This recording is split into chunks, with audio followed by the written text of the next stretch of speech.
Chapter 35 Little Wars and Big Risks. World War II was over. The Allies had destroyed the menace of Nazi barbarism and of Japanese militarism. But new fears swept the world. Could democracy survive in a world where the Russian communists were more powerful than ever before, and more determined than ever to conquer the world? By now, the United States had joined a modernized version of Wilson's League of Nations. The United Nations had been organized in San Francisco in 1945, even before the German surrender. President Truman hoped the United Nations would help keep the world at peace, but he had fought in France in World War I, and he remembered the letdown after the war. And so he scaled down his hopes and made plans to fit his lowered expectations. He did not promise perpetual peace or freedom for all men on earth. Instead, Truman offered a simple two-pronged plan. People weakened by the war would receive American machinery, food, and money. This would make them stronger to resist tyranny. He would also use American force, wherever needed, to help any particular country fight off a takeover by the communists from the outside. This he called containment because it aimed to contain the communists and prevent them from taking over the world. The Truman Doctrine was not as inspiring as Wilson's dream of an entirely democratic world. It was a country-by-country approach. It aimed to help free people stay strong and to help weak people stay free. On the whole, it seemed to work. The exhausted countries of Western Europe, Great Britain, France, West Germany, and Italy, which might have been easy pickings for the Russian communists, became stronger in these post-war years.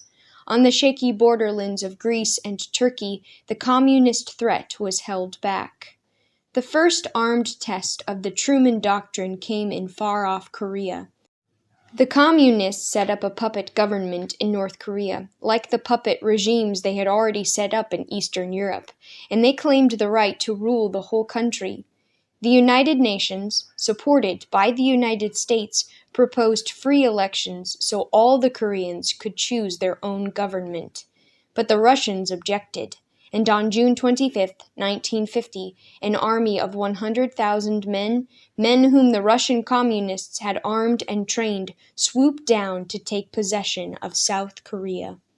President Truman instantly sent in American troops. The United Nations condemned North Korea as an aggressor, and it organized an army with troops drawn from 53 member nations.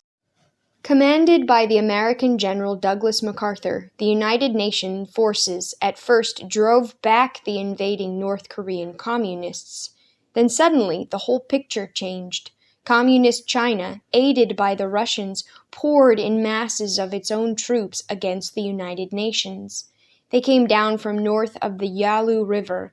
Now the Chinese communists threatened a third world war if the United Nations forces stepped over the Yalu River into Chinese territory.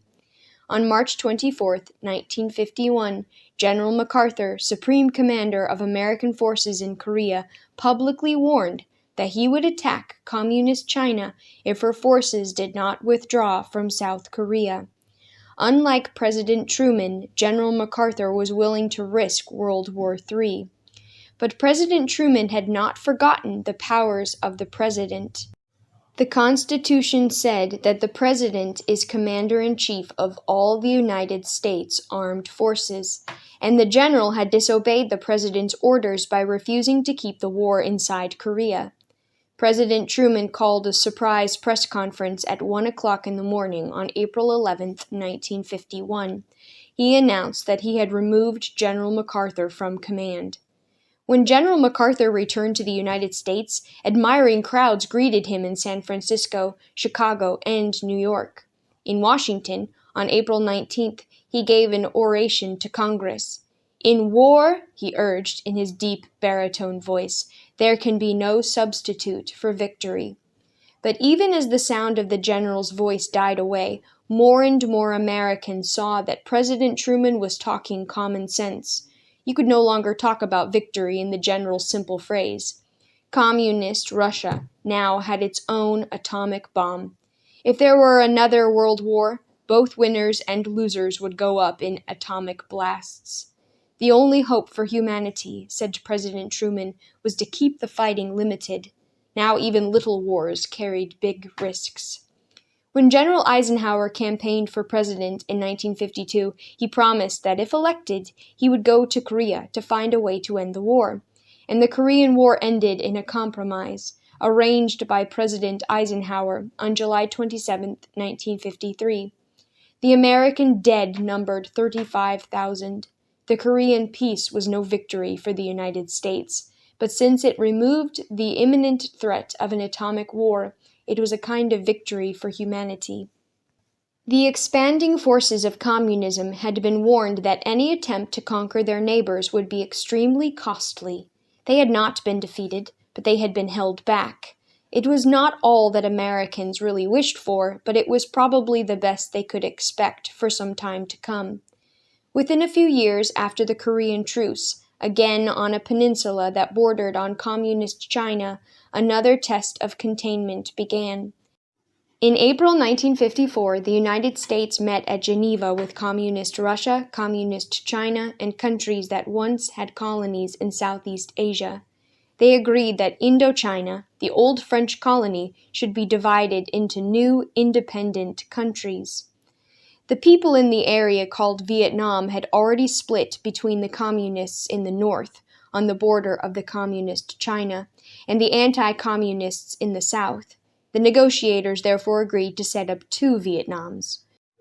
But then, as in Korea a few years before, communist forces from the north began invading the south. Would the United States again try to hold back the expanding forces of communism? In October 1961, President John F. Kennedy made the decision to intervene. Then, after his assassination in November 1963, President Lyndon B. Johnson requested Congress to vote to use American forces. Congress agreed, and nearly 500,000 American soldiers were in Vietnam by 1967. This new war of containment was in many ways similar to the war in Korea, but there were some important differences. Now it was not the whole United Nations, but the United States, with the limited aid of a few allies who were doing all the fighting.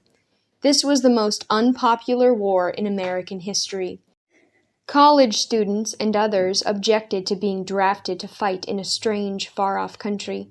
Why, they asked, should the United States be trying to settle Vietnam's problems? The reason, they were told, was that the countries in Asia were like dominoes, standing in a row. If one fell over to communism, the others could not help but fall as well. On television, Americans saw young American soldiers dying, and American bombs killing thousands of Vietnamese villagers. Hard-fighting American forces could not win, but they did not quite lose. This undeclared war was unlike any other war in American history.